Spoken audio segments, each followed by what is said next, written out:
The grand chamber of the Galactic Senate floated in orbit around the twin suns of Verelion. Inside, hundreds of alien representatives filled the crystal seats that spiraled up the dome's silver walls. Every color, shape, and voice in the galaxy was present. Reptilian lords from Draven Prime, hive queens from Aelthra, machine minds from the Vortex Core. But all of them turned toward the single human standing in the center. Commander Rhea Morgan stood tall, her uniform marked with Earth's faded blue and gray crest. Her eyes were calm but cold, the kind that had seen too many wars. A faint hum from the translation field echoed her words across the chamber. "Humanity does not seek war," she said, "but if you test us again, you will understand what makes us dangerous." For a second, there was silence, then laughter. It came first from the Draven warlord, deep and sharp. "Dangerous, you? The species that begged for mercy at the siege of Andara?" His tail struck the marble floor and the sound echoed like thunder. The laughter spread across the chamber. Some representatives clapped mockingly, others hissed in amusement. Even the Vortex machine intelligence emitted a tone that resembled cruel amusement. Rhea did not flinch. She simply stared at them. Her heartbeat stayed steady, her breathing slow. In her earpiece, Earth's council whispered, "Stay calm. Do not provoke them." But she already knew this meeting was pointless. They had decided humanity's fate long before she arrived. The Supreme Chancellor, a tall avian creature with silver feathers, spoke.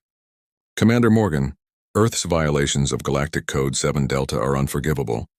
Your species has weaponized forbidden AI, interfered with interstellar colonies, and refused to dismantle your orbital defense rings. You are a threat to peace." Rhea's voice remained soft. "Peace died the moment you surrounded our world." The Chancellor tilted his head. "You will surrender your fleets and submit to supervision. Refuse and the Galactic Union will remove you by force." Her eyes narrowed.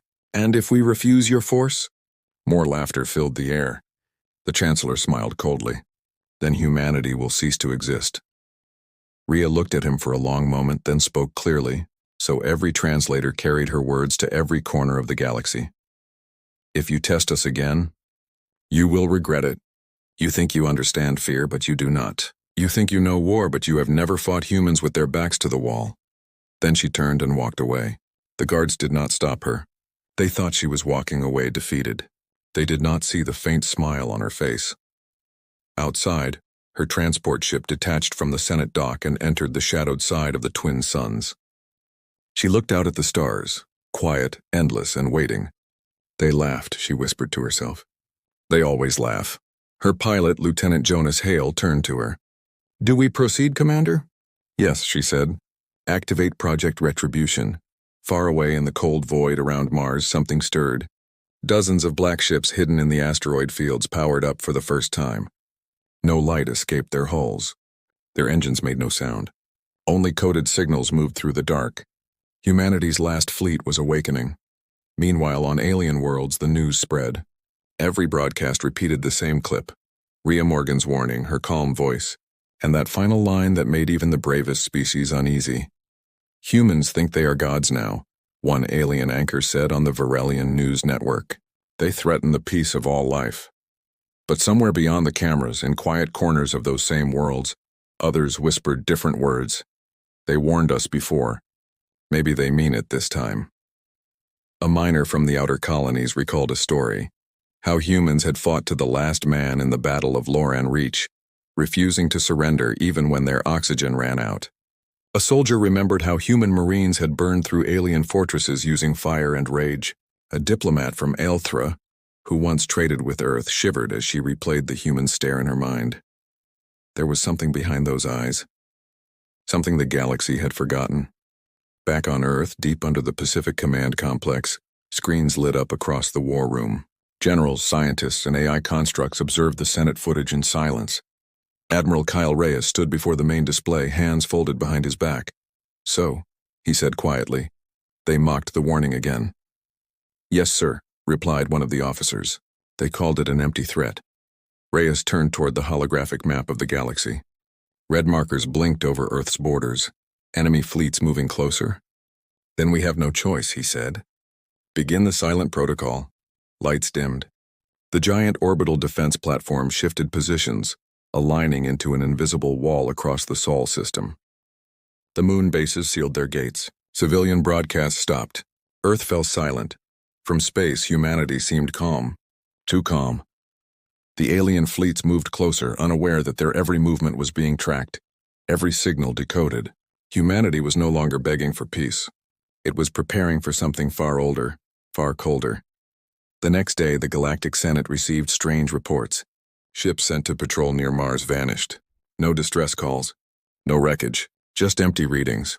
One alien commander demanded to know what happened. Another suggested technical failure. But deep down, fear began to crawl through the ranks. And somewhere in the shadows of deep space, Commander Rhea Morgan's ship received the encrypted message she had been waiting for. Phase 1 complete. She closed her eyes and whispered, "Then let the galaxy learn." Outside her viewport, the stars looked peaceful. Too peaceful for what was coming next. They had mocked humanity's warning. Now the countdown had begun. 3 weeks after the Galactic Senate laughed at Commander Rhea Morgan's warning, space around the Sol system was silent. Too silent. The alien fleets that had mocked humanity's defiance now moved closer to Earth's borders. Their confidence was unshaken. They believed the humans were still rebuilding from old wars, still weak, still afraid. The Draven Empire led the first offensive. 20 of their heavy warships entered Mars orbit, their engines glowing like suns. Each vessel carried thousands of soldiers and powerful plasma cannons that could melt a planet's surface.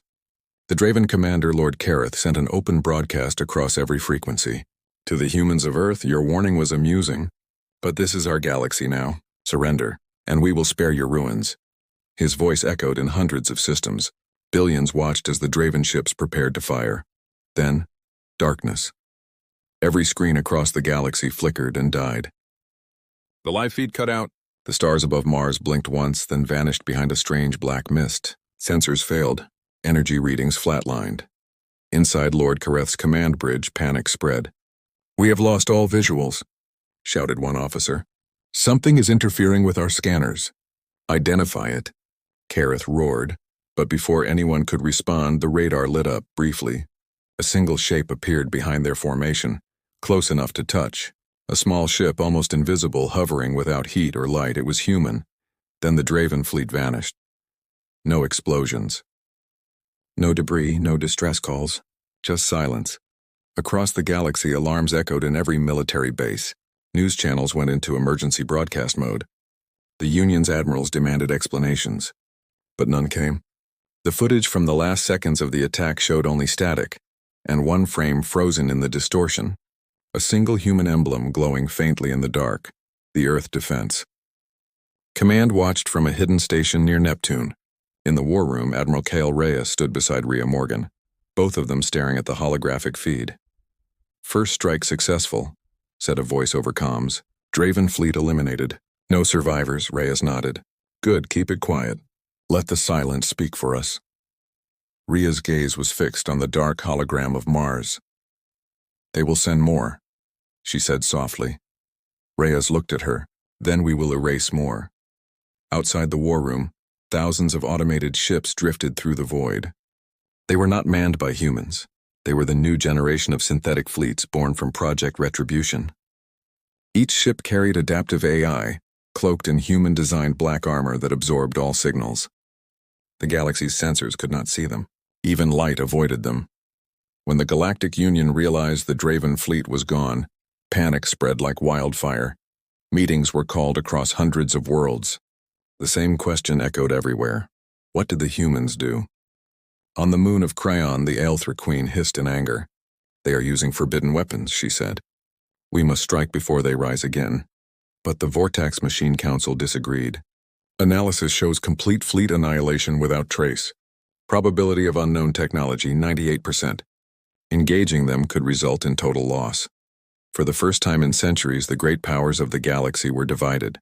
Meanwhile, on Earth, the human population remained calm. There were no celebrations, no broadcasts, no signs of pride.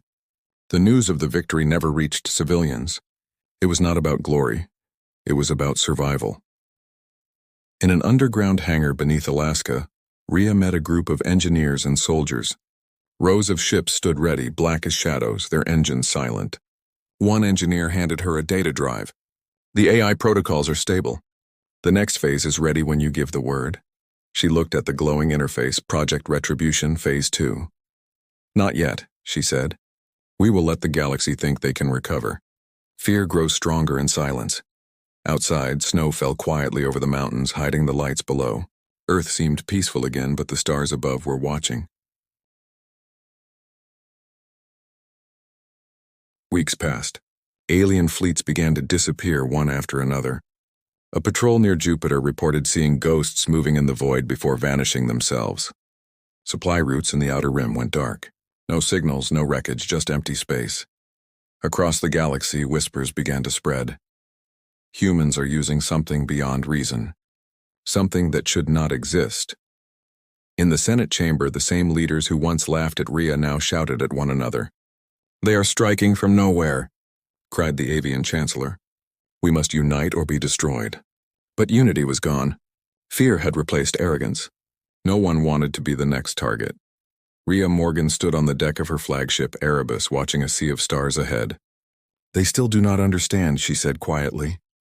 Her second-in-command, Jonas Hale, glanced at her. What happens next? She turned to him. Next they will beg for peace, and then they will learn what peace truly costs. Behind them, Earth's hidden fleet began to move again. Silent, endless, unstoppable. The galaxy had mocked humanity's warning. Now it had only begun to understand the meaning of fear. The galaxy had seen wars before, millions of them, but never like this. Never so quiet. One by one, the outer systems stopped responding. No distress calls, no signals, no light from orbiting stations. Trade routes that once shined with convoys became empty corridors of darkness. The stars themselves seemed to dim, as if the universe was holding its breath. In the great halls of the Galactic Senate, chaos ruled. Screens blinked red with lost connections. Entire sectors were listed as unknown status. The Vortex machine intelligence calculated probabilities, each one worse than the last. 72% of missing fleets, human interference likely, 0% survival rate. The Draven Emperor slammed his claws against the table. Impossible. How can one species erase entire fleets without firing a single shot? Rhea Morgan's image appeared on the holographic screen. Calm, silent. Watching them, she said nothing. The connection cut. The Senate froze in silence. Every representative turned pale, scales tightening, wings folding. None dared to speak. They all saw the same message flash across their devices a second later. You were warned. The universe trembled.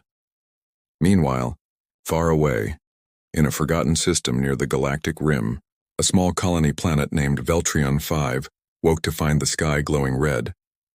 The people rushed outside, miners, traders, children, looking up at the strange lights spreading across the horizon. Then the red turned black. Hundreds of human stealth ships appeared above them, like shadows swallowing the stars. No sound, no broadcast, just cold precision. Veltrion 5's defense grid activated too late. Energy beams cut through the sky, targeting only the command centers, power stations, and orbit relays. Never civilians. The strikes were clean, surgical. Within 6 minutes, every weapon on the planet was gone. A single message appeared on every remaining screen. Earth does not seek your death, only your understanding. Then the ships vanished, leaving no trace. A reporter on the surface recorded the last moments before the blackout. His trembling voice echoed through the emergency channel. They do not fight like us. They strike, disappear, and leave silence behind. It's not war, it's judgment. The broadcast cut mid-sentence. In the Senate, fear became panic. The Chancellor ordered every allied species to regroup and launch a counterattack on the Sol system, but their fleets never arrived. Every time a task force entered hyperspace, it vanished. Back on Earth, deep in the Arctic command vault, Admiral Reyes monitored the galaxy's chaos. He stood beside Rhea, their faces lit by the red holographic glow of disappearing systems. They still think they can fight, Reyes said. Rhea nodded slowly. They are still learning. She turned toward the massive window showing the stars above. Her reflection in the glass looked almost ghostly, framed by the darkness. We never wanted this, she whispered. But they left us no choice. Her second-in-command approached, handing her a report. Civilian communication requests are increasing. People are asking if the war is over. Rhea looked at him. No, it's only beginning. The galaxy has to see what happens when you push humanity too far. Outside, a fleet of thousands of silent ships glided across the void. They did not use engines that glowed. They did not leave trails. They were phantoms, AI-driven, emotionless, and perfect. When they reached their next targets, the sky simply went dark. The galaxy began calling it the night of vanishing stars. Entire constellations disappeared. Energy signatures dropped to zero. Civilizations that had mocked humanity now whispered prayers in the dark, hoping to be ignored. But humanity never forgot who struck first. In a small temple on the planet Veltra, an alien priest lit a candle for the dead and murmured, "The humans are not fighting for conquest. They are proving a truth, that we should have listened." Somewhere in the void, Rhea Morgan watched from her flagship Erebus. She whispered to herself, "This is not vengeance. This is balance," but even as she said it, she felt a weight in her chest, a sorrow that no victory could erase. Humanity had become the storm it once feared. The stars continued to fall silent. And across the galaxy, every species finally understood the truth behind the warning. Humans do not roar before they strike. They whisper. And when they whisper, entire worlds go quiet. The galaxy had changed. Once bright with noise, trade, and pride, now it existed in fearful silence. Every race that had mocked humanity's warning hid behind fortified moons and cloaked worlds, whispering about the ghosts that hunted in the dark. No one saw the human fleets coming. No one ever did. When they struck, the stars themselves seemed to fade, like the universe was ashamed of watching. In the shattered core of the Galactic Union, the Senate was no longer a symbol of power. The grand chamber, once filled with laughter and arrogance, was now dimly lit and surrounded by empty seats. Dozens of species had gone silent. Their systems were dark. Their fleets never returned. The remaining leaders gathered in fear. The avian chancellor's feathers had dulled to gray. The Draven Emperor's scales were cracked. The Vortax AI Council spoke only in broken fragments. "What do they want?" the chancellor whispered. No one answered. Then a shadow appeared at the center of the chamber, a hologram transmission, flickering and faint. Commander Rhea Morgan. Her uniform was unchanged, her expression calm as ever. She said only 3 words. "The reckoning ends." For a moment, no one moved. Then the hologram expanded, showing the Sol system surrounded by thousands of ships, human, sleek, and black as midnight. Behind them, a structure larger than a planet rotated slowly, its core pulsing with light. It was the Ark of Retribution, Earth's ultimate creation, a vessel of peace, built from the bones of war. Rhea's voice echoed through the chamber. "We asked for peace. You demanded obedience. You called us primitive, reckless, emotional. You forgot one truth: humans do not break. We adapt, we survive. And when survival is threatened, we become something else." Her words were simple, yet each one fell heavier than any weapon. "We will not rule your worlds. We will not burn your homes. But you will remember. Every empire that mocked our warning will sign the Treaty of Silence. You will never threaten another human again." The Draven Emperor tried to speak, but his voice trembled. "You destroyed half the stars of the frontier." "Is this peace to you?" Rhea looked straight at him. "No, this is understanding." Outside the chamber, every alien broadcast went live. Billions across the galaxy watched as the camera panned toward the hologram of Earth's fleets. Dark, endless, powerful. Behind them, the blue planet glowed quietly, untouched and alive. For the first time in galactic history, every species understood what the word human truly meant. The Senate signed the treaty. Systems withdrew their weapons. Entire armies laid down their arms, not out of diplomacy but out of respect and fear. When the final signature was recorded, Rhea closed her eyes and whispered, "It's done." Back aboard her flagship Erebus, the command bridge was silent. The screens showed the galaxy's map shifting from red to calm blue. Admiral Rhea stood beside her. "The war's over, Commander. They will not challenge us again." Rhea did not smile. "War never ends, Admiral. It just hides behind peace." She turned toward the window where Earth's light shimmered far in the distance. "We were always the smallest voice in the room," she said quietly. Now they finally listened. Jonas Hale, standing near the controls, hesitated before speaking. "Do you think they'll ever forgive us?" Ria's eyes softened. Forgiveness is not what we want. Understanding is. The fleet began to power down, one ship at a time, like stars going to sleep. The black holes reflected no light, only silence. Humanity had become what the galaxy feared most, not conquerors but judges. And yet, deep within her, Ria felt the same ache that haunted all soldiers who win too much. She had defended her species, yes, but she had also rewritten the balance of the universe. The galaxy would never look at Earth the same way again. Across thousands of worlds, alien children grew up hearing the same warning whispered in their lullabies. Never test the humans. When they go silent, the stars follow. And on the peaceful blue world called Earth, people went back to their ordinary lives, unaware of the trembling universe beyond their skies. Humanity had been mocked. It had been doubted. But in the end, the universe bowed. Not because humans were the strongest, but because they were the only ones who never stopped fighting for survival. The warning had been spoken. The warning had been ignored. And in the end, the warning became legend.